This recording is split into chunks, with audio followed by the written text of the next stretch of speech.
Here's something a psychologist told me that stopped me in my tracks. She said, in years of clinical practice, she almost never saw anyone having a midlife crisis.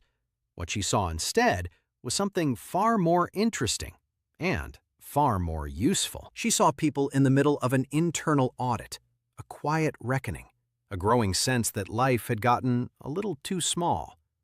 Not a breakdown, a signal. And here's what I want to explore with you today. What if that restlessness you feel, the "is this it" feeling, isn't a problem to fix? What if it's actually data? Stay with me, because what you do with that information could genuinely change the next chapter of your life. We've all seen it on social media. Someone quits their corporate job at 54, buys a crumbling villa in Tuscany, and posts sunlit photos of their new life.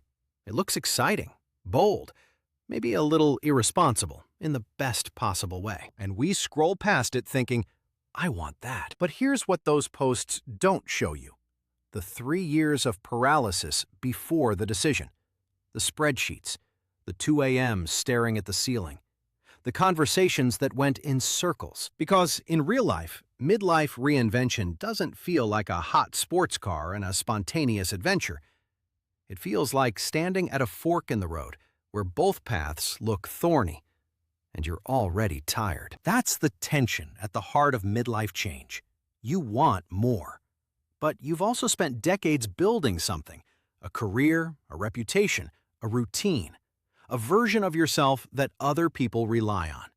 And change risks all of that. So most of us don't leap. We hover. We read articles. We make lists. We almost take the course, almost book the trip, almost have the conversation. And then we show up for work on Monday. That hovering isn't weakness. It's actually pretty rational. But it can become a trap if you stay there too long. Now let's ground this in something real, because I think the science here is genuinely reassuring. The idea of the midlife crisis as a universal experience has been largely overstated by pop psychology. Research published in the journal Developmental Psychology found that while midlife can involve increased reflection and a shift in priorities, the dramatic crisis narrative applies to only a minority of people. Most experience what researchers call a midlife transition, a quieter, more purposeful reassessment. And here's what's interesting about the brain's role in all of this. In our 50s, the prefrontal cortex, the part responsible for long-term planning, weighing risk and reward, and emotional regulation, is actually quite strong. We're not impulsive, we're weighers. And that's why midlife reinvention, when it happens, tends to be more considered and more successful than the decisions we made at 25. A 2023 review in Psychology and Aging found that adults in their 50s and 60s show higher levels of what researchers call decisional wisdom, the ability to integrate past experience, present values, and future goals when making significant choices. So your hesitation isn't fear.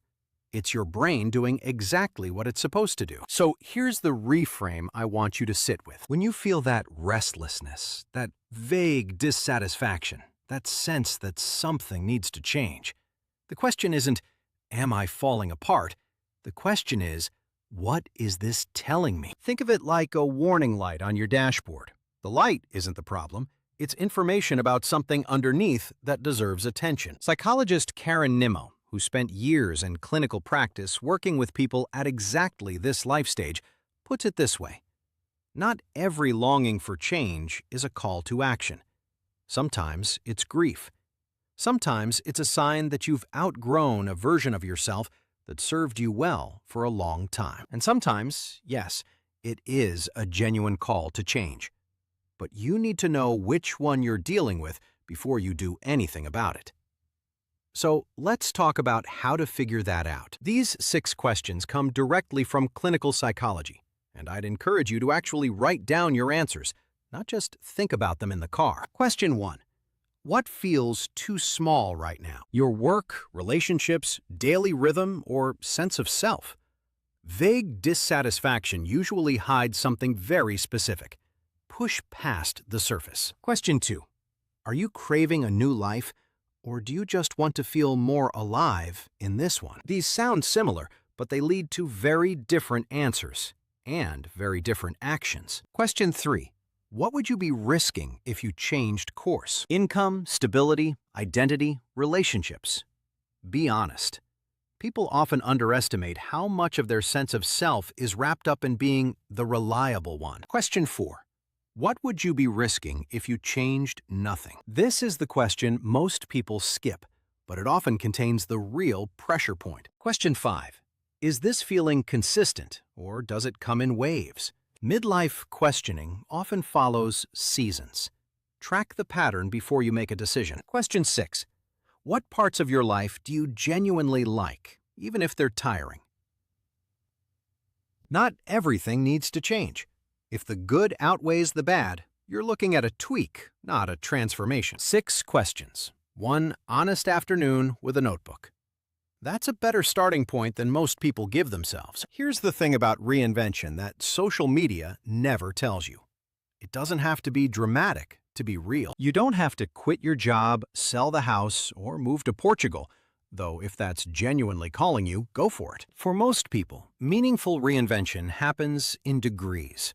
It looks like finally taking that night class, cutting back 1 day a week, ending a commitment that stopped serving you years ago, starting something small on the side that lights you up, getting serious about your health before it becomes urgent. The research backs this up. A 2022 study in the Journal of Positive Psychology found that adults who made incremental, values-aligned changes in midlife reported higher life satisfaction 5 years later. Small changes, compounded over time, often land better than the big leap. And sometimes, yes, the big leap is the right answer. Sometimes a new life really is calling, and you have to light the match. But you'll know the difference, because you'll have done the work to figure it out. Here's your action for this week, and it's a simple one. Pick one of those 6 questions, just one, and actually write down your answer. Not a mental note, not a quick thought. Write it down. Take 10 minutes with it. If you're feeling brave, pick question 4. What would I be risking if I changed nothing? And sit with whatever comes up. Because the goal here isn't reinvention for the sake of it. It's clarity. And clarity is where good decisions come from. Your brain at 50 is not in decline. It's in its prime for exactly this kind of thinking. You have more self-knowledge, more perspective, and, according to the research, more decisional wisdom than you've ever had. Don't waste it hovering. If you found this useful, subscribe. There's a new episode every week, and we go deep on exactly this kind of thing. And if you've been through your own midlife reinvention, I'd genuinely love to hear about it in the comments. Stay sharp.